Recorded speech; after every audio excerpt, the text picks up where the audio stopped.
তারপর অসুবিধা হলো গিয়া এই গেম আপনি যত বেশি খেলতে থাকবেন তত দিন দিন আপনি ফকির মিসকিন হয়ে থাকবেন। কারণ চিংচং পোং নামের যে আঙ্কেলটা আছে সে খুবই দুষ্টু। সে দুষ্টা মানে কইরা কদিন পর পর এমন নষ্ট নষ্ট ইভেন্টগুলো দেয় যেগুলোর পিছনে আমরা টাকা না ঢাইলেও পারি না।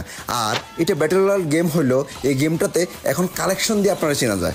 আপনি যদি টপ আপ না করেন, কালেকশন না করেন, তো আপনারা সবাই বট করবো। কিন্তু আপনি মনে করেন গ্লু আলো মারতে পারেন না, কেমনে গুলি করে সেটাও জানেন না, আপনার কাছে কালেকশন আছে, আপনারা সবাই দেখলে ভাই বিগ ফ্যান, ভাই ও ভাই কি কালেকশন ভাই। তারপর আপনি হাজার হাজার টাকা ঢালার পর আপনার এটা বড় হয়ে গেল, তখন আরেকটা সমস্যা আছে। তখন গেমের মধ্যে কিছু ইমু আপু আছে, কিছু সুন্দরী লয়াল আপু আছে যারা আপনার আইসা পড়ানোর চেষ্টা করবো। আর আপনি যদি একটু লুচু প্রকৃতি তাহলে তো আপনি পুরাই গেছেন। এখান দিয়ে আপনার চিংচং পোং আঙ্কেল লুটতেছে, আর এখান দিয়ে আপনার সুন্দরী আপুরা লুটবো। তার মানে লুট প্লাস লুট ইজ ইকুয়াল টু আপনি ফকির।